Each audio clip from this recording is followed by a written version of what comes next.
Assalomu alaykum. Bugungi videomizda ayollarimiz uchun juda ham foydali bo'lgan uy sharoitida elektritskiy duxovkalarimiz, mikrovolnovkalarimiz yog'li bo'lib qolganda juda ham oson uslubini sizlarga ko'rsatib bermoqchiman. Hammamizni uyimizda bo'ladigan, uchraydigan narsa duxovkalarimiz yoki gazlarimiz yog'li, kirlanib qolganda eng oson uslubini sizlarga ko'rsatib bermoqchiman. Bizga Pemalux kerak bo'ladi va bir kichikroq idish kerak bo'ladi. Endi esa Pemaluximizni ozroq idishimizga solib olamiz. Ustidan ozroq suv qo'yamiz. Quyuqroq qilib yaxshilab aralashtirib olamiz. Juda ko'p suyuq bo'lib ketmasligi kerak.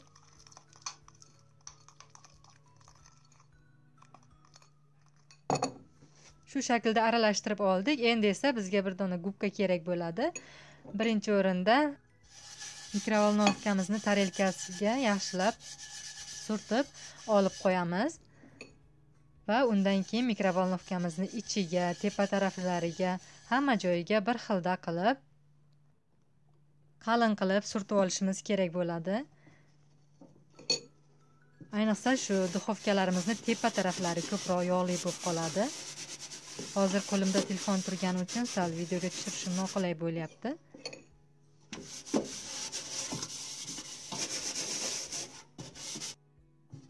Mana tepa tarafiga ham yaxshilab surtib olishimiz kerak bo'ladi.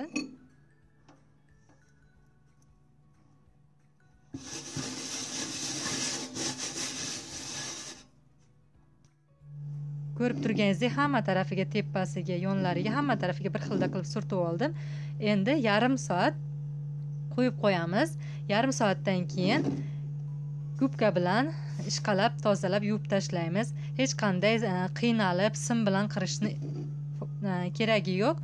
Oddiy gubka yordamida osongina yog'lar ketadi. Mana ozroq ishqalab ko'rdim. Juda ham yaxshi yog'larni ketkazadi. Sizlarga ozroq ko'rsatib beraman, chunki ichkari tarafini videoga tushirishim qiyin. Qo'limda turibdi, bir qo'lim bilan ishlayapman. Mana ko'rganingizdek, juda ham tez va oson yog'lar ketadi, kirlari ketadi.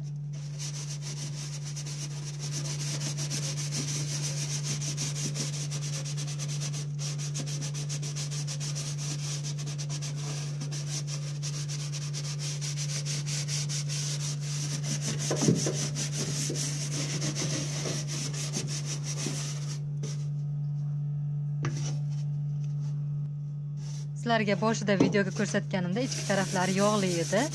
Endi esa salgina ishqalab ko'rdim. Mana ko'rib turganingizdek, uje hech qanday yog'lari, kirlari qolmadi, toza bo'ldi. Bir ishqalaganimda gubka bilan toza bo'ldi. Juda ham oson toza bo'ldi. Sizlar ham foydalanib ko'ringlar. Sizlarga ozgina bo'lsa ham foydam tegadi. Juda ham foydali ayollarimiz uchun. Mana ko'rganingizdek, oppoq bo'ldi.